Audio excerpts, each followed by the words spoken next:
The King of Chat is here, interviewing some of the world's biggest stars. You mentioned Betty Davis, Muhammad Ali, John Lennon, David Bowie. It's unbelievable, isn't it? And it was so influential for those of you who maybe don't remember it. It even helped launch the careers of some of our favourite musicians. And Michael's here now. And you're kind of celebrating the musical side and the musical people that you've interviewed and met over the years. This is important as a talking, actually. I used to enjoy the music more. I used to think I'd rather do a music show than a talk show sometimes, and one or two interviews I would much rather have had that. That's for sure. But I love musicians. I love their humour. I love everything about them, and I loved also too in the second half, the latter in the career, of actually finding new people, because I've got this kind of crusade about the Great American Songbook and about the standard of music that I grew up with. And your standard was very good, because on a Sunday morning on Radio 2, I missed that show very, very much. Yeah, we used to do that. Yeah. But I was lucky in that they let me do that. You know, I didn't have to play a playlist. I didn't want to do the hit parade. I wasn't interested in it at all. And I see the problem with the music I love is that you can't find it nowadays. So really, this is, without it being too important, it is a kind of crusade. This is a tour. We haven't actually said. You're off on tour, aren't you? That's right. We're going to Wabington, first of all, which is John and Cleo's place. With a lovely little theatre there. And then we're going up north. We're going to Glasgow and we're going to Edinburgh.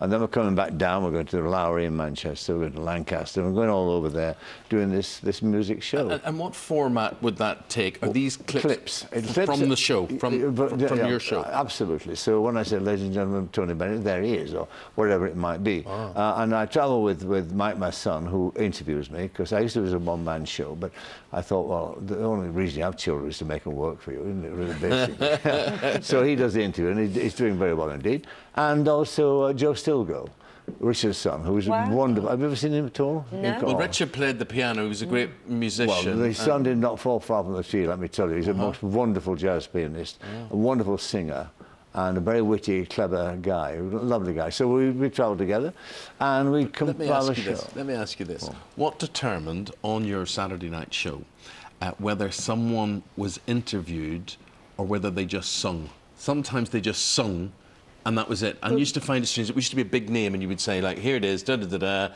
and then you wouldn't interview that particular person. Well, probably because they couldn't talk. I don't know. I mean, I'm not being rude, but I mean, you know, you don't want to put somebody on who you admire who actually gets a bit tongue-tied, do you? You want to celebrate them and show them doing what they do best of all, which is sing, you know. I think the hardest part of your show must have been to come down those stairs every Saturday night. You had to... Stairs and TV don't really go well together. It's balmy. I used to watch people coming down the stairs, waiting for them to fall down or something. But because, you know, you stand at the top of the stairs there and you've got all that buzz on you, you know, all the gear on you and all that. And you look into the audience, what you can see, there's 500, 700 people there in the audience, buzz.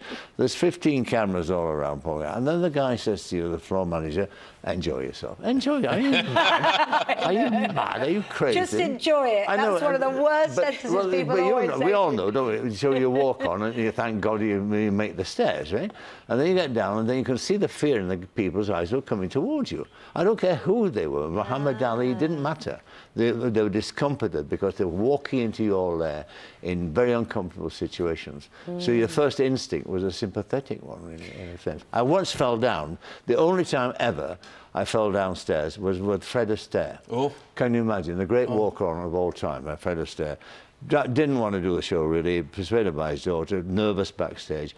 And I said to him, just to ease his mind, I said, you know, when I was a kid, I used to emulate two walks, yours and Duke Wayne. I said, yours that dancing thing, and Duke Wayne with the big soul thing like that. Then I got top of the stair, and he was kind of relaxed, and I slid from the top stair to the bottom stair. So I went around the back of the set, and he was laughing at the stair, and he looked at me and said, I guess you got mixed up twixt me and the Duke. Brilliant, brilliant. Did you ever get to interview the Duke? Oh, yeah. Duke Wayne? Yeah. Oh, yeah, we didn't... What was he like? He was formidable. And he was is that code for scary and difficult? Well, he was that. Was but he? you're also aware, too, that when he walked on, this legend, this sheriff, walked on. But he was more than that. Of course, he was very concerned with the gun lobby.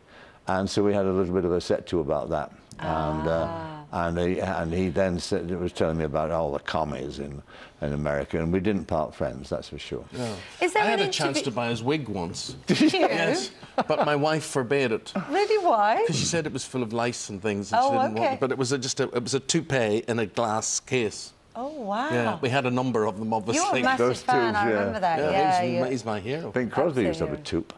He used to walk into the BBC with the hat box, the toupee, and go up to the girl on the BBC. My name's Crosby, Bing Crosby. Where's the girl who's going to fix my toupee? Oh! That was it. Is there an interview or a moment in an interview which you still relive, either for good or for bad? You know how sometimes you can go... Too many. Too many.